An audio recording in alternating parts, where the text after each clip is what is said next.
Subscribe करिए हमारे channel target UP TET CTET को और बेल आइकन को दबाइए। हेलो फ्रेंड्स, मैं रेनू स्वागत करती हूँ आप सभी भावी अध्यापक एवं अध्यापिकाओं का आपके अपने channel target UP TET CTET में। दोस्तों, आज यहाँ पर हम पढ़ने वाले हैं टॉपिक बुद्धिलब्धि। बुद्धिलब्धि एक ऐसा टॉपिक है जिसमें आपके एग्जाम में हर साल प्रश्न आता है। दोस्तों, यहाँ पर मैं बता दूं कि जो बुद्धिलब्धि है ये इससे आपके यूपी टेट सीटेट, इसके अलावा आप अदर स्टेट का अगर एग्जाम दोगे तो उसमें भी ये क्वेश्चन पूछा जाता है और आपके एग्जाम में तो आता ही है डीएलएड के। तो यहाँ पर बुद्धिलब्धि कैसे निकालते हैं, सबसे अधिक प्रश्न यही आता है और बुद्धिलब्धि का सूत्र पूछता है एग्जाम में, तो उसको हम यहाँ पर अच्छे से समझने वाले हैं। तो चलिए स्टार्ट करते हैं। बुद्धिलब्धि को पहले हम समझेंगे कि इसका सूत्र कैसे बना है और कैसे अगर कोई भी प्रश्न एग्जाम में आता है तो उसको कैसे हम सॉल्व कर लेंगे आसानी से। तो देखिए, बुद्धि का मापन करने के लिए सबसे पहला बुद्धि परीक्षण बिने तथा साइमन ने 1906 में बनाया था।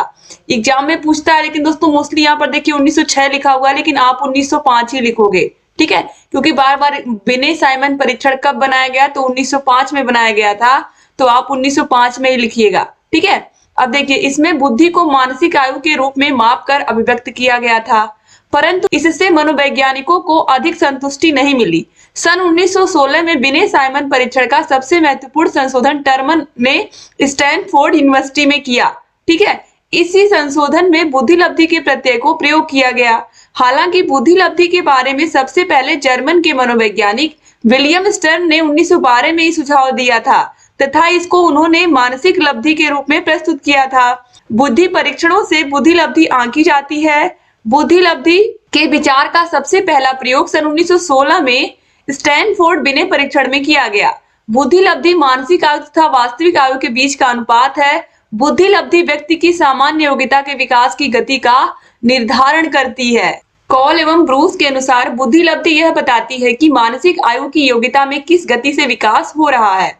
देखिए, एग्जाम्पल यहाँ पर बताया गया कि यदि किसी बुद्धि परीक्षा में 14 वर्ष के बालकों का निर्धारित औसत मान 75 है, तो जिस बालक का इस परीक्षा में औसत मान 75 से कम आएगा तो उसकी मानसिक आयु 14 वर्ष मानी जाएगी, फिर चाहे उस बालक की वास्तविक आयु 12 वर्ष ही क्यों ना हो। दोस्तों, यहाँ पर बताया जा रहा है कि जैसे किसी भी कक्षा में बच्चा 3 में पढ़ रहा है, 4 में पढ़ रहा है, 5 में पढ़ रहा है, जिस कक्षा में वो पढ़ रहा है उसी के अनुसार उसकी औसत बुद्धि हम निकालते हैं, ठीक है।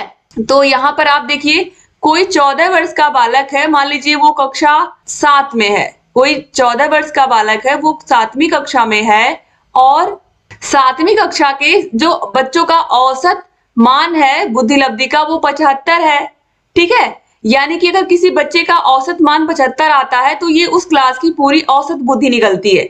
लेकिन यहाँ पर हमें औसत बुद्धि नहीं चाहिए। अगर किसी बच्चे की मानसिक आयु, मान लीजिए मानसिक आयु उसकी 12 वर्ष है और वास्तविक आयु उसकी 10 वर्ष है, इसका मतलब क्या है, तो हम इसको कैसे बुद्धिलब्धि को या आईक्यू को निकालते हैं। तो यहाँ पर आप ध्यान से देखिए, उसकी वास्तविक आयु यानी कि मतलब जब से वो पैदा हुआ है तब से उसकी एज कितनी है। वास्तविक आयु का मतलब जैसे बच्चा कक्षा 5 में है तो वो 12 साल का है या 10 साल या 12 साल का है, जिस भी ईयर का है बच्चा, तो मान लीजिए अगर कक्षा 5 में बच्चा पढ़ रहा है तो मान लीजिए वो 10 साल का है, ठीक है। तो 10 साल का बच्चा है, लेकिन यही बच्चा 10 साल का ये अपने से 2 क्लास बड़े बच्चों का भी सवाल लगा ले रहा है। तो अगर बच्चा कक्षा 5 में है और वो 7 के बच्चे का भी सवाल लिख करके लगा ले रहा है, यानी कि उसका जो आईक्यू है वो 7 में पढ़ने वाले बच्चों के बराबर हो गया है, तो इसीलिए उसकी मानसिक आयु जो है वो 12 वर्ष हो जाएगी, ठीक है। और यहाँ पर आप देखिए 100 से गुणा कराएंगे हम तो निकल जाएगा कि उस बच्चे की बुद्धिलब्धि कितनी है। तो यहाँ पर देखिए 12 गुणे 10 यानी कि 120 बुद्धिलब्धि उस बच्चे की निकल जाएगी। तो बस इस तरीके से जब भी एग्जाम में पूछेगा किसी बच्चे की मानसिक आयु दिया रहेगा, वास्तविक आयु दिया रहेगा और हम सब 100 से उसमें गुणा करा लेंगे तो हमें बुद्धिलब्धि का सूत्र मिल जाएगा। यहाँ पर आप देखिए बुद्धिलब्धि निकालने की विधि यहाँ पर समझाया है।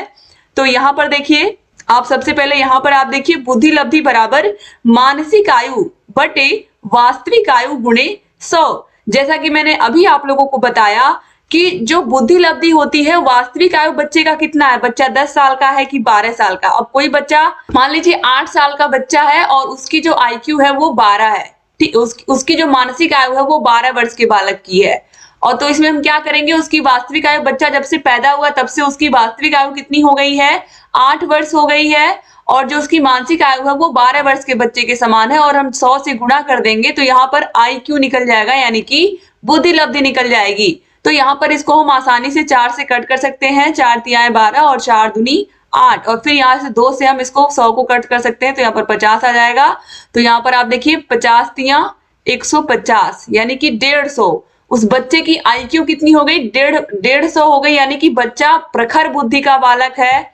ठीक है, तो इस तरीके से यहाँ पर हम बच्चे का IQ निकाल पाएंगे। तो यहाँ पर देखिए एक यहाँ पर एग्जाम्पल भी करके दिया हुआ, तो यहाँ पर IQ का मतलब इंटेलिजेंस कोसेंट होता है, MA का मतलब मेंटल एज, और CA का मतलब क्रोनोलॉजिकल एज, यानी कि जो बच्चे की वास्तविक उम्र है। वास्तविक का मतलब तो आप समझ ही रहे हो, जो हमारी आपकी जो वास्तविक एज है जो हमें पता है। लेकिन जो मानसिक आयु है वो हमें कैसे पता चलता है? जब हम अपने क्लास से ऊपर के बच्चों का अगर हम क्वेश्चन आंसर कर ले रहे हैं या सवालों को लगा ले रहे हैं, तो इससे पता चलता है कि हाँ, जो हमारी बुद्धि लब्धि है वो ज्यादा है। और अगर अपने से एक क्लास 2 क्लास नीचे के बच्चों के सवालों को भी हम नहीं लगा पाते हैं, या ऐसे बच्चे जो नहीं लगा पाते हैं, तो उनकी बुद्धि लब्धि कम आएगी। ठीक है, तो देखिए यदि किसी बालक की वास्तविक आयु 13 वर्ष है और उसकी मानसिक आयु 14 वर्ष है, तो बुद्धि लब्धि हम कैसे निकालेंगे? ध्यान से देखिए यहाँ पर। तो यहाँ पर देखिए बुद्धि लब्धि बराबर मानसिक आयु बटे वास्तविक आयु। तो मानसिक आयु बच्चे की कितनी है? 14 वर्ष है, और उसकी वास्तविक आयु कितनी है? 13 वर्ष है, और गुणा किससे कराएंगे? 100 से कराएंगे।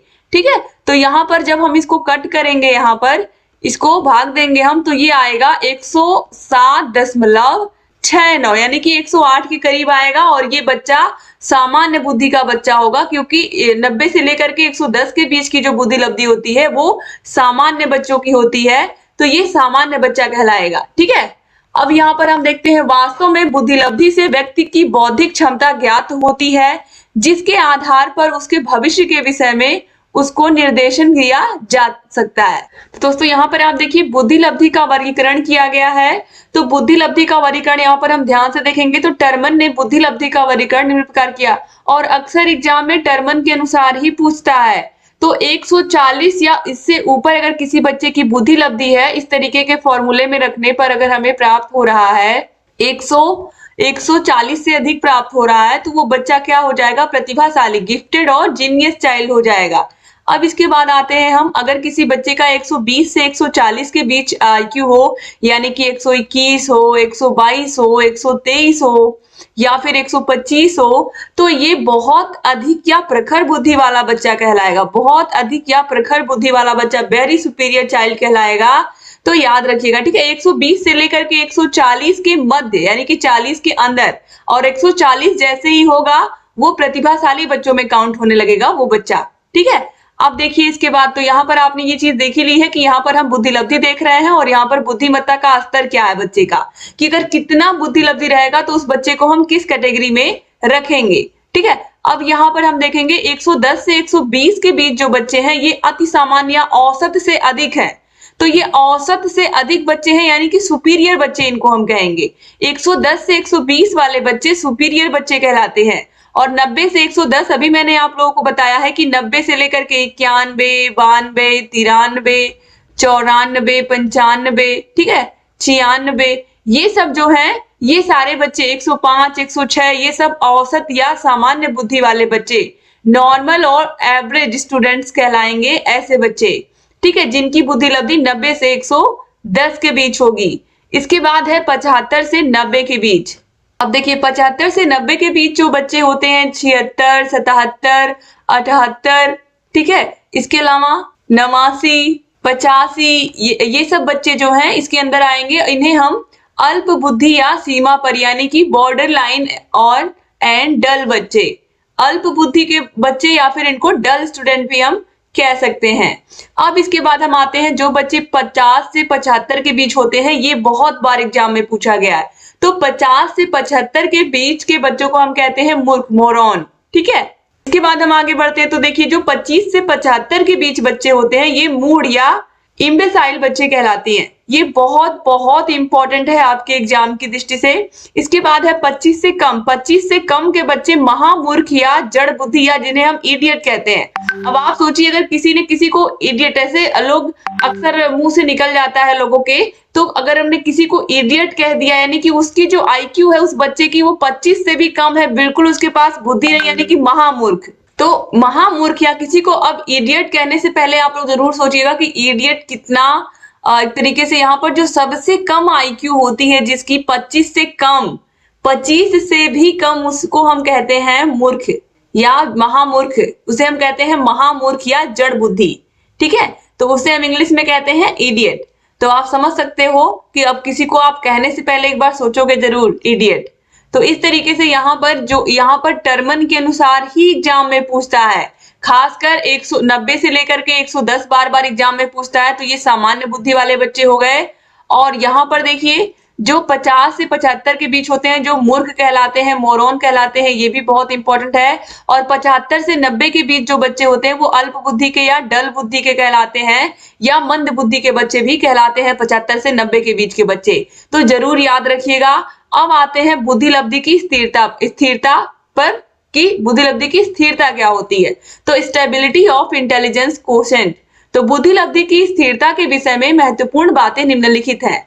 एक ही परीक्षण से बार बार परीक्षा लेने पर भी व्यक्ति की बुद्धि लब्धि में अंतर पड़ता आता है, अतः अंतर भिन्न भिन्न परीक्षणों में भिन्न भिन्न होता। उदाहरण के लिए बेलेप्यू परीक्षण में यह अंतर 5 पॉइंट तक और स्टैनफोर्ड बिने परीक्षण में यह 4 पॉइंट तक होता है। इसके बाद देखिए सभी बालकों की बुद्धि लब्धि स्थिर नहीं रहती, कुछ में अत्यधिक परिवर्तन दिखाई पड़ता है।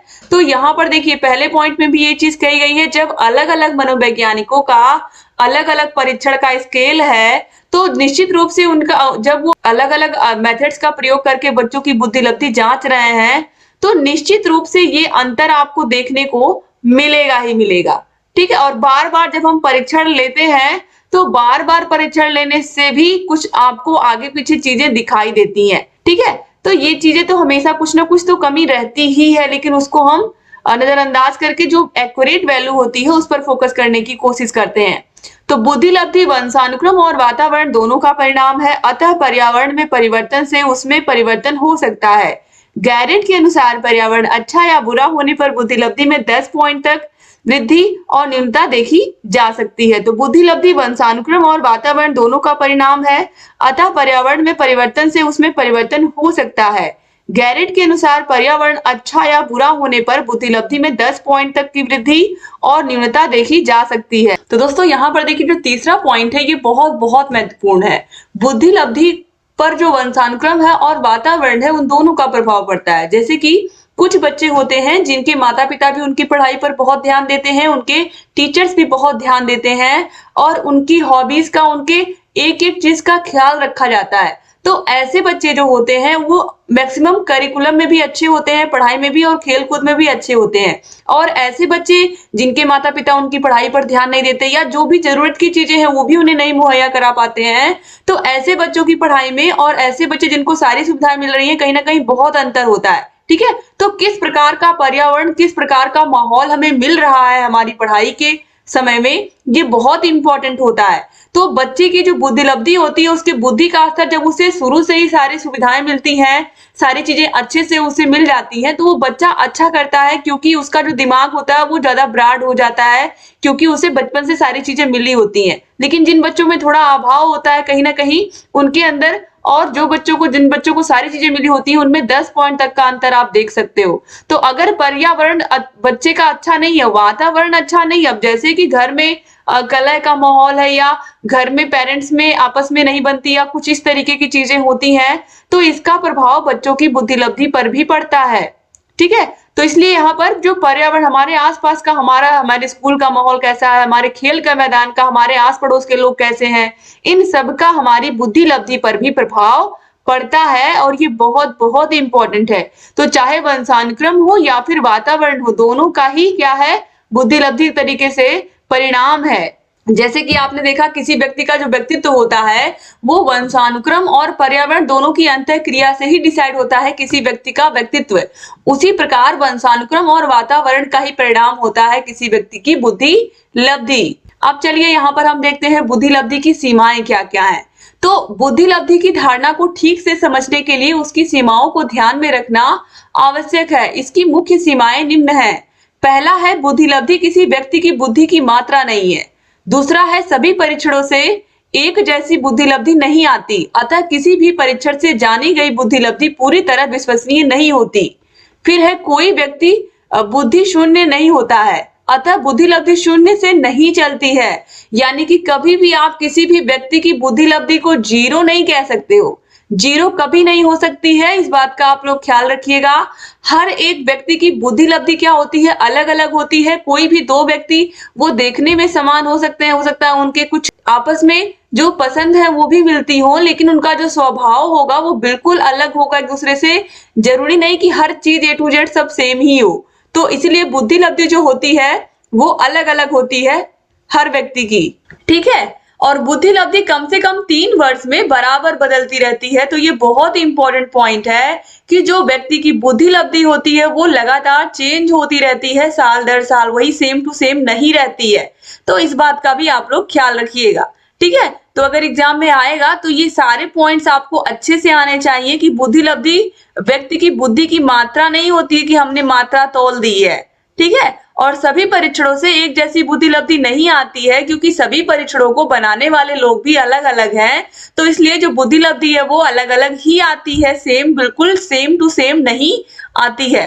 अतः किसी भी परीक्षण से जानी गई जो बुद्धि लब्धि होती है उस पर हम पूरी तरीके से विश्वास नहीं कर सकते हैं, ठीक है। तो कोई भी व्यक्ति की बुद्धि लब्धि कभी भी शून्य नहीं हो सकती है, एग्जाम में आएगा तो आप लोग जरूर याद रखिएगा।